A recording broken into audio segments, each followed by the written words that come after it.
Star Class on Royal Caribbean is the most expensive kind of suites out there, with the prices regularly starting in the tens of thousands of dollars. So is it really worth it? Our own video editor, Jenna, has cruised a lot. She's already diamond in Royal Caribbean's Crown and Anchor Society, and she got to try the Star Class experience on Utopia of the Seas for a 3-night stay in the 2-bedroom Aqua Theater suite. This is her first foray where she actually stayed in Star Class, and today, Jenna's going to share her experience, what it was like doing Star Class for the very first time. Hey guys, it's Jenna, the video editor with Royal Caribbean Blog, and I'm taking over the channel from Matt today to tell you all about my first experience sailing in one of Royal Caribbean's most exclusive and expensive suites. I was lucky enough that Matt invited me on his recent Utopia of the Seas cruise to stay in a Star Class suite. Star Class is the highest tier of Royal Caribbean's Royal Suite class, and these encompass the largest, most lavish suites in the cruise line's fleet. These cabins can cost upwards of $30,000 for a 7-night cruise, with the biggest suites often priced over $50,000. This is totally beyond the budget of my typical interior cabins when I cruise. I'm lucky enough that I work for Royal Caribbean Blog and Cruise Blog, so I often get invited by Matt to go cover different ships. And let me say, it's a lot easier to convince me to sail in a Star Class suite than a 3-night Carnival cruise. Yes, Matt wanted me to do that this month. As someone who typically books cheaper cabins on cruise ships like interior cabins, I honestly never considered booking a Star Class suite. While there's nothing fancy about cruising in a dark, windowless cabin, there is so much to do on Royal Caribbean cruise ships that I rarely spend much time in my cabin anyway. On a few other recent cruises, I was lucky enough to be upgraded to a balcony room, but for the most part, I stay in interior cabins. So I was so excited to get on board Utopia of the Seas and see what Star Class was all about. Yet after my weekend on board, I think I still would have had just as much fun in my usual interior cabin. For the weekend, I sailed in a 2-bedroom Aqua Theater suite on Utopia of the Seas. The total cost was $11,388, or nearly $3,800 per passenger. There were 3 of us in the cabin, and this rate included gratuities. Let's take a quick tour.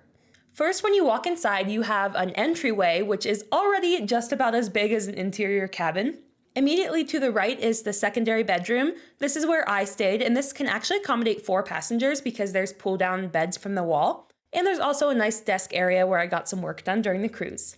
The main bedroom is really big, and I love the decor in here. It's so bright and open, and there's also an entrance to the balcony from here. There's 2 bathrooms in the suite, one in the main living area, and then there's also one that's attached to the main bedroom. The living room in the 2-bedroom Aqua Theater suite is massive. There's a living area, dining table, TV, and some closet space. And of course, you can't forget the absolutely insane balcony on the 2-bedroom Aqua Theater suite. This balcony wraps around the aft of Utopia of the Seas, and it offers spectacular views. The weather wasn't great during our cruise, so I'll admit I didn't spend that much time out here, but on a cruise with better weather, I definitely would have spent a lot of time hanging out in this space. The cabin came stocked with complimentary beverages like Powerade, seltzers and sodas and beers and champagne, and there was a selection of finger foods delivered to the room each day.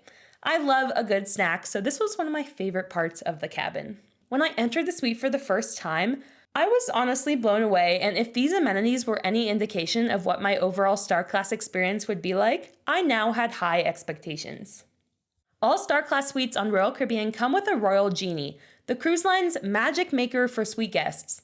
While there are no strict guidelines as to what the Royal Genie can do, their goal, in a nutshell, is to make the cruise experience as seamless as possible.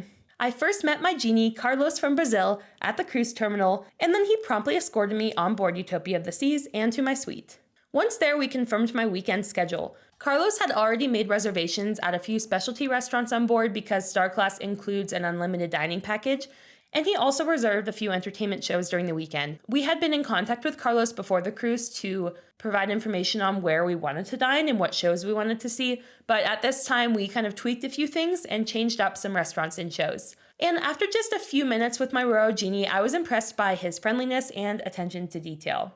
Throughout the weekend, Carlos was definitely a magic maker. He took my Starbucks and breakfast order for the following day each evening, and he also escorted me around the ship, whether to my front row reserved seats at the ice skating show or to enter a specialty restaurant for dinner. Whenever I had a question about anything or wanted to make a special request, Carlos was available and ready to assist almost immediately. You communicate with Royal Genies via WhatsApp, and this was an extremely effective way to communicate. All Star Class suites include a Wi-Fi package, so there's no need to worry about purchasing this prior to your cruise. But honestly, I am not used to this type of luxury, so I felt out of my element. Because I cruise in budget cabins, I am not accustomed to the luxury of a Royal Genie. I knew that I had to make requests for the purposes of doing this review, but I felt a little funny doing so because I don't find it that difficult to do things myself. I mean, I can definitely make a reservation at a specialty restaurant myself, or I can click reserve on a theater show on Royal Caribbean's app. So I felt a little weird, but it was more convenient asking Carlos to do these things for me.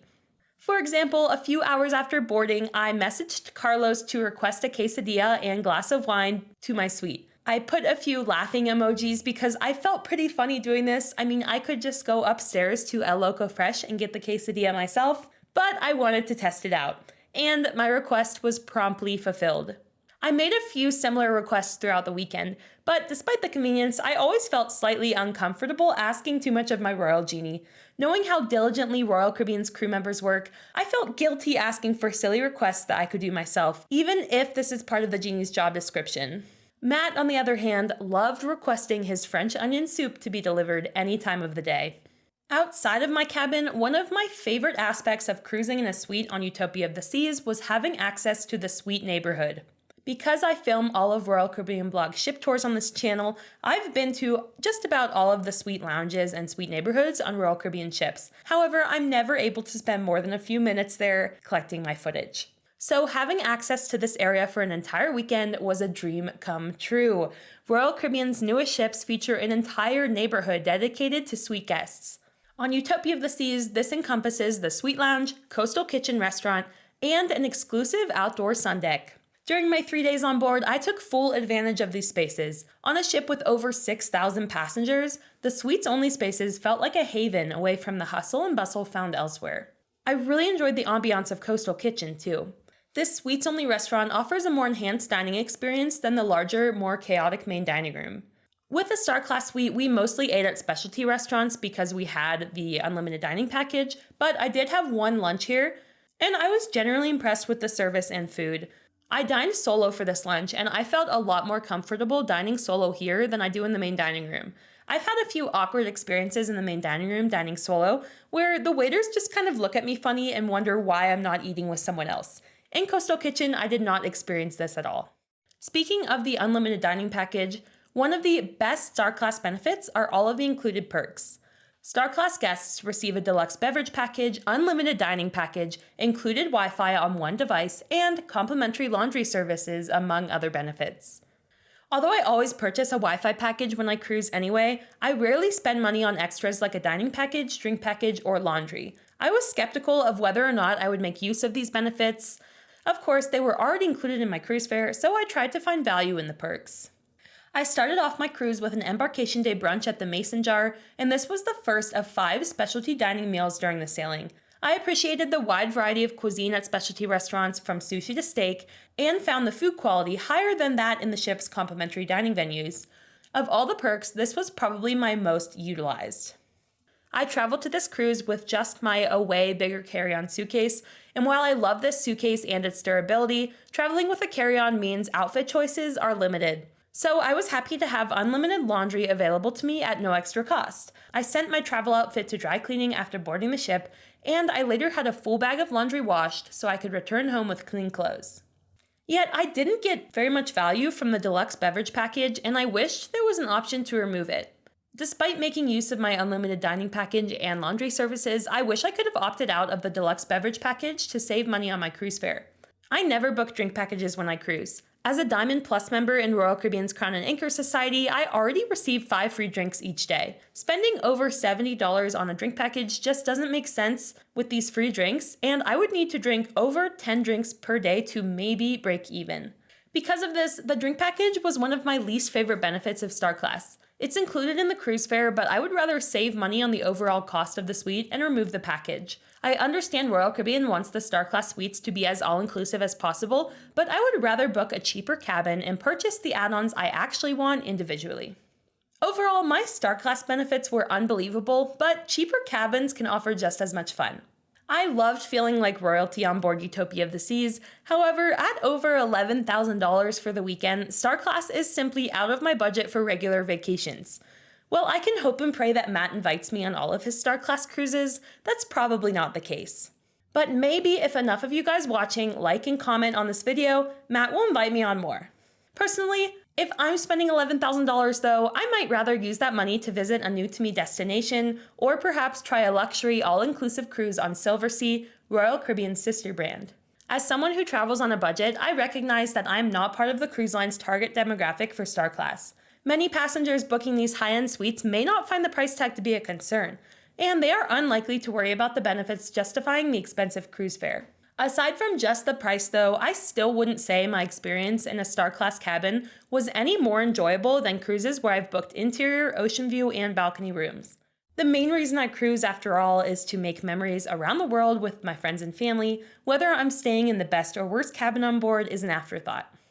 But I'm super glad I got to experience Star Class, and I think you guys should definitely give it a try if it is in your vacation budget. For what it's worth, I really like Star Class. I think it's a fun experience, but obviously it's super expensive. When I first started doing Star Class a couple of years ago, it was at whatever price it was, and it seems like the prices have only gotten more expensive since then.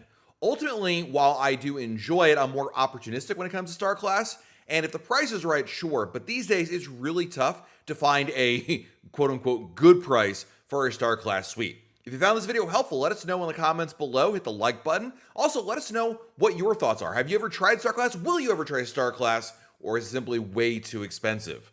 Also, while you're below our video, make sure you subscribe to our channel, because that way you'll be notified when we have a new video to share. This has been Matt from RoyalCaribbeanBlog.com, and we'll talk again real soon.